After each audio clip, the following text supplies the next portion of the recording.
Buenas tardes para todos mis compañeros, profesora, para todo el grupo de la especialización Gestión del Talento Humano por Competencias.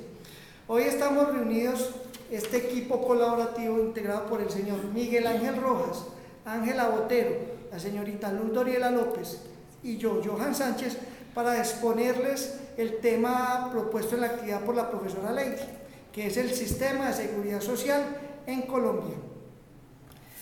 Para entrar en materia, podemos decir que en Colombia todo ciudadano, toda persona, en especial los trabajadores, tienen derecho a que se les garantice una cobertura para cualquier tipo de contingencia derivada de la salud, derivada de la enfermedad, vejez, invalidez o muerte. Para esta cobertura general de estas contingencias se crea un marco legal que lo rige la Ley 100 de 1993. Pero bueno, ¿qué es la Ley 100 de 1993? Podemos decir que la Ley 100 de 1993 es un conjunto de normas, entidades y procedimientos que se unen por parte del Estado para dar una calidad de vida a todo ciudadano, a toda la comunidad y en especial al trabajador para el cubrimiento de contingencias y esta calidad de vida sea digna de todo ser humano. ¿Qué les puedo contar yo sobre el sistema social integral en Colombia que se definió en esta Ley 100? La Ley 100 en Colombia, han habido muchas leyes que vienen hablando de salud, protección, pero fue en el 93 que se unió todo en el contexto de lo que fue salud, invalidez y muerte bajo la Ley 100 en el sistema sistema de seguridad social integral. Está compuesta por 4 subsistemas, de los cuales mis compañeros le van a profundizar en cada uno. Estos subsistemas son el sistema de seguridad social en salud, que lo va a explicar de manera más profunda la señorita Ángela. Está el sistema general de pensiones a cargo del señor Miguel Ángel Rojas y está el sistema de riesgos profesionales a cargo de la señorita Luz Doriela López. Yo les hablaba de 4. El cuarto subsistema se lo voy a mencionar porque poco tiene que ver con lo laboral y ese es el sistema social complementario. Es un sistema complementario dirigido a aquellas personas de edad, el programa se llama Colombia Mayor, donde se le garantiza esa vulnerabilidad por parte del Estado. ¿De qué forma? Todos aquellos impuestos que el Estado recauda van destinados al adulto mayor. Y entrando en materia, ya hablando propiamente de los sistemas, le doy la palabra a mi compañera Ángela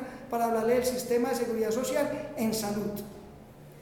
Bueno, buenas tardes para todos. Entonces, inicialmente empezaremos hablando del Sistema General de Seguridad en Salud, que está dividido en 2, el régimen subsidiado y el régimen contributivo. Entonces, el régimen subsidiado es para todas aquellas personas que, como el gobierno las declaró, poseen escasos ingresos económicos o no tienen ingresos económicos. Entonces, para garantizar la cobertura en salud, el gobierno implementó este sistema de régimen subsidiado. Y el régimen contributivo, que es al que estamos afiliados todos aquellos trabajadores de manera dependiente o independiente y que cotizamos al régimen para poder tener derecho al sistema de seguridad en salud. Entonces, ¿qué es el Sistema General de Seguridad en Salud? Es un servicio público regulado por el gobierno y que se compone de unos servicios en salud. ¿Para qué? Para crear unas condiciones de tal manera de que toda la población tenga acceso a él. ¿Por medio de qué? Por medio de entidades como las EPS, que son entidades prestadoras de salud, y las IPS, que son instituciones promotoras de salud, que estas a su vez son contratadas por las EPS para prestar, valga la redundancia, servicios en salud. ¿Cómo se financian los sistemas? ¿Cómo se financia el sistema de salud? Entonces, el sistema de salud se financia por medio de las UPCs. Las UPCs son unidades de pago por capitación. ¿Qué son unidades de pago por capitación? Todos los fondos que las EPS recaudan de los trabajadores dependientes y de los independientes van a un fondo común del gobierno que se llama el FOSIGA. El FOSIGA a final de cada mes hace un sistema, hace pues como un desglose. Sí, hace como ellos tienen un programa donde hacen como un decantamiento, eso se llama capitación, y por cada cotizante que hubiera capitado, o sea, pagado su seguridad social, el FOSIGA le devuelve un porcentaje de esa cotización a la EPS. No toda la plata que la EPS capta de los trabajadores es para la EPS, no. Esa plata se le da, se le envía al FOSIGA, y el FOSIGA, como les expliqué hace un momentico, por cada dependiente o independiente pagado, no afiliado, el FOSIGA devuelve un porcentaje para que la EPS se pueda sostener. ¿Cuáles otros recursos económicos cuenta la EPS para su sostenimiento? Las cuotas moderadoras y los copagos, que son los que pagamos pues cada vez que consultamos, que son el pago por las citas médicas o el pago por los procedimientos, cirugías, hospitalizaciones, imágenes de radiología, todo lo que tenga que ver con imagenología y etc. ¿Qué tipo de cotización tiene el sistema de seguridad en salud? Entonces, los trabajadores dependientes o independientes tienen una diferenciación en el porcentaje. Entonces, la salud hay que cotizar un 12.5% al sistema de salud. De este 12.5%, el empleador para los dependientes cotiza el 8.5% y el otro 4% no lo descuentan del salario de vengado, mientras que el trabajador independiente cotiza el 12% completo. Y así esa es la cotización que la EPS administra y la envía pues al FOSIGA. Los usuarios del régimen subsidiado se comportan de una manera distinta. Entonces ellos pagan su cuota moderadora al ir a sus consultas y al ir pues a sus imágenes de radiología o de imagenología, y fuera de esto los copagos de los procedimientos, cirugías, hospitalizaciones y todo lo demás pagan el 10% de lo que genera este servicio. Eso es todo lo que tiene pues como a grosso modo el sistema de seguridad en salud. Entonces ahorita le doy paso a mi compañerita Luz Doriela, que nos va a hablar un poquito del sistema de ARL o riesgos laborales. Ángela, qué pena, tengo una pequeña duda que nos la cuente. ¿Quiénes son las personas o quién escoge esa entidad gestora de salud? ¿Quién es el que la escoge? En el sistema de seguridad social, el sistema de salud y el sistema de pensión lo escoge libremente el trabajador. La ARL y la caja de compensación la determina la empresa. Es decir, la escoge que yo la no empresa. puedo escoger a qué entidad yo puedo escoger a qué entidad de salud. El trabajador tiene derecho a escoger su fondo de pensión y su EPS, y la empresa por el trabajador escoge la ARL y la caja de compensación. Muchas gracias. Buenas tardes. Yo les voy a hablar entonces del sistema en riesgos laborales. ¿En qué consiste el sistema o qué objetivo tiene? Prevenir y proteger, además de atender a los trabajadores de los efectos de las enfermedades y los accidentes que puedan ocurrirles con ocasión o como consecuencia del trabajo que están desarrollando. Las ARL son conjunto o administradoras prestadoras de riesgos laborales. Son un conjunto de empresas que pueden ser públicas o privadas y que las escoge el empleador para cubrir estas contingencias de riesgos en su empresa. De ejemplos de públicas tenemos la ARL positiva, y entre las privadas más conocidas podemos encontrar a EPS Sura, Liberty, Colmena, Seguros Bolívar. Bueno, en este caso para las ARL el empleado o el trabajador no paga ningún porcentaje, sino que las ARL se financian con los pagos que hacen los empresarios y los trabajadores independientes, que son estos quienes asumen el 100% del pago del trabajador. Reitero, el trabajador no aporta ningún porcentaje de su salario para las administradoras de riesgos laborales. Bueno, los riesgos se clasifican en 5, de 1 a 5, qué pena, siendo 1 el riesgo mínimo y 5 el riesgo máximo. Pero esta clasificación de riesgos o la afiliación al riesgo ni siquiera la escoge el empleador. Es la ARL quien asigna el riesgo dependiendo de la actividad que desarrolle la empresa. En el caso de nosotros, ladrilleros asociados, que estamos en el sector de la construcción, estamos afiliados en un riesgo 4, siendo pues uno de los más altos. ¿Qué otros beneficios nos ofrecen las ARL? Nos ofrecen capacitación en el sistema de seguridad y salud en el trabajo, nos ofrecen auxilios económicos por indemnización de incapacidades, muerte, también por pérdida de capacidad laboral.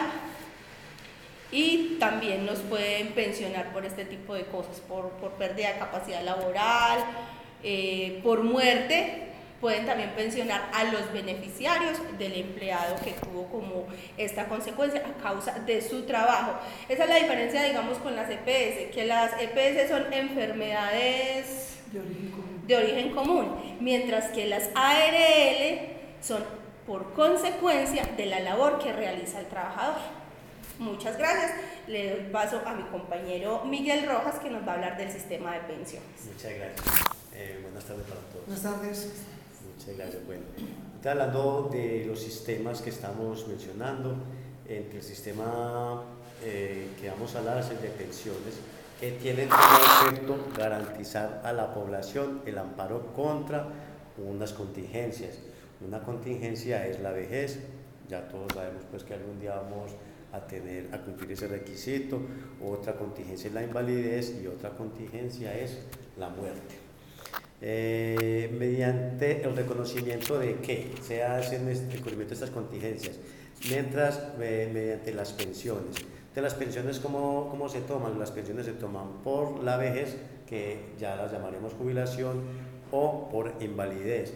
Cuando una persona puede adquirir una enfermedad y lo incapacite o lo inhabilite para trabajar y pierda su capacidad laboral calificada con más de un 50%, entonces ya tendremos derecho a una pensión de invalidez de origen común y está a cargo del sistema de pensiones o AFP.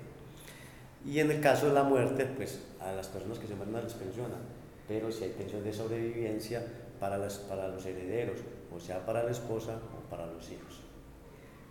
Bueno, composición del sistema general de pensiones. ¿Cómo está compuesto? Está compuesto por 2 regímenes.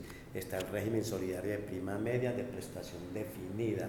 Definida quiere decir que ya el monto está establecido.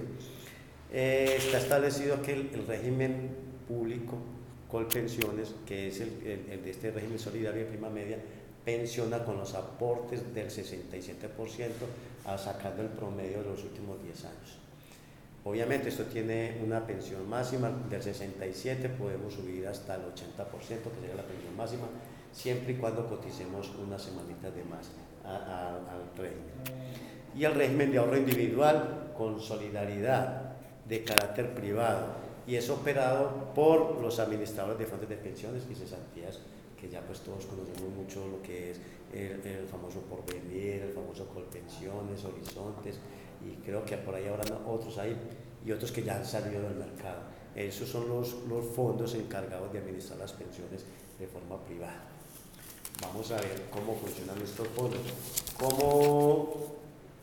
cómo se cotizan o cómo se sostienen estos fondos, igual que el régimen público. Estos fondos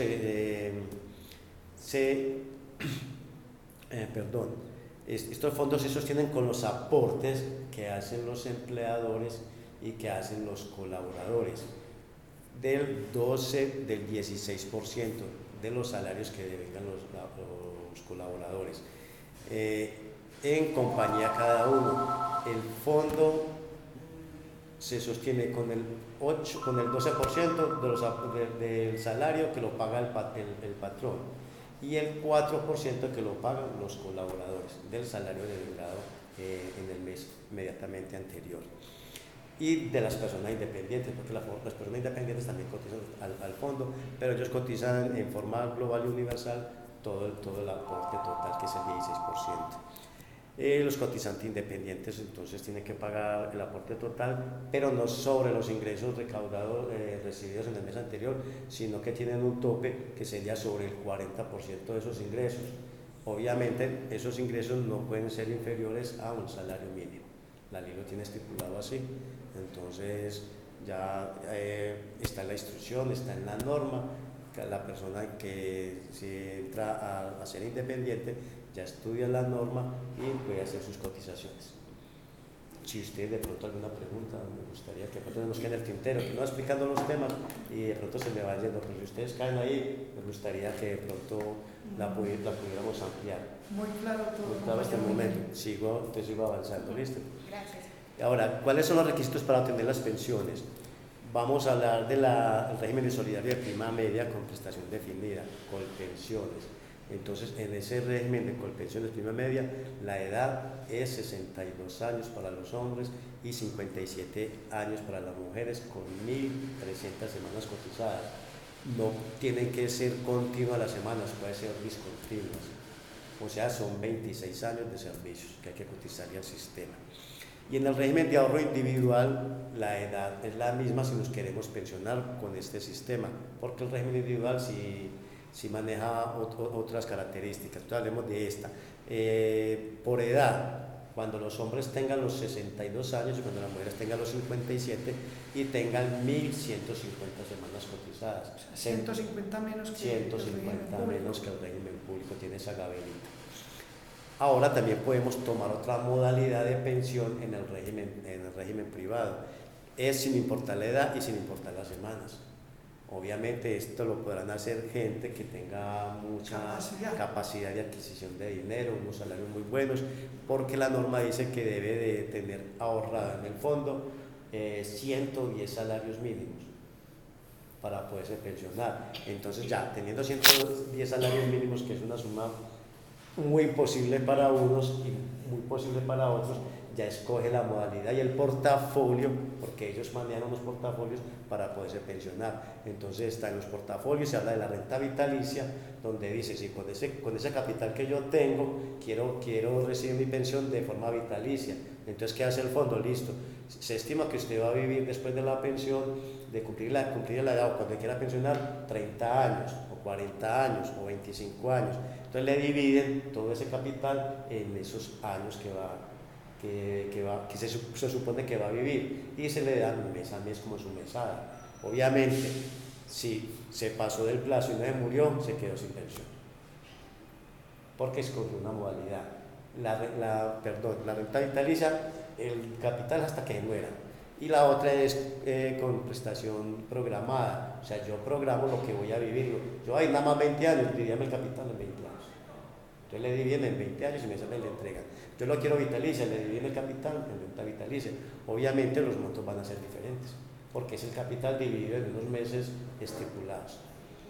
No hay, para este portafolio no hay edad ni hay semanas cotizadas. Simplemente yo les cojo, el requisito es tener el monto superior a 110 veces el salario mínimo ahorrado. ¿Qué más les puedo decir sobre esto? Hay otras partes, otros sistemas que debemos tener en cuenta: los fondos de los BEPS y Colombia Mayor, que también es un sistema de protección que tiene el Estado. Los BEPS, para aquellas personas que nunca alcanzaron a cotizar, que no les dio tiempo para cotizar la edad, el Estado les sugiere un ahorro programado para cuando cumpla la pensión, ese ahorro se le devuelve con el 20% de retribución, que es una rentabilidad muy buena. Fuera de eso, mientras está haciendo ese ahorro, tiene otros beneficios, que está protegido para invalidez, y también tiene que esa protección es extendida, es hereditaria, porque si llega a morir, entonces de acuerdo a los montos que tengan, las personas que heredan pueden heredar un auxilio que les puede ser muy considerable para poder sobrellevar esta ausencia. Y está el programa Colombia Mayor, que son para los ancianos y para las personas desamparadas de muy bajos recursos que nunca cotizan para la pensión. Entonces, de esa plata el Estado les da un auxilio cada 2 meses para que ellos puedan tener alguna clase de ingreso. Miguel, también se nos escapaba de pronto otro componente, sí, y señora. es el tema de las cajas de compensación y los fondos de cesantías. En este caso, los fondos de cesantías tienen un fin, o sea, lo hacen con el fin de crear un ahorro para solventar gastos en educación y vivienda. Y en el campo de estas cesantes, cuando se nos acaba el contrato laboral, entonces siempre nos queda un espacio muerto para conseguir empleo. Entonces las cesantías estarán directamente, por eso se llama cesantías, porque viene la palabra cesante, para que sean usadas en eso. Bueno, y las cajas de compensación, esas también son elegidas por el empleador, y también tenemos... Prestan una ayuda en servicio y en auxilio monetario. Auxilio monetario para los hijos de los empleados o de los trabajadores. Y también tienen centros como de recreación, de educación no formal, o también formación en arte. En esto tenemos, acá en Antioquia, las más reconocidas, tenemos a Confama y a Confenalco. Hay un servicio muy importante en las cajas de compensación que mucha gente no tiene en cuenta. La caja de compensación, por ley en este momento, mejor dicho, no tiene uno, tiene 2 servicios que me parecen importantísimos. El primero, cuando nos quedamos desvinculados laboralmente, tenemos derecho a que la caja de compensación a la que estuvimos afiliados nos siga pagando los aportes a la Seguridad Social por 6 meses. Además de eso, tenemos unos auxilios económicos para alimentación que brindan las cajas de compensación. Eso cuando estamos cesantes.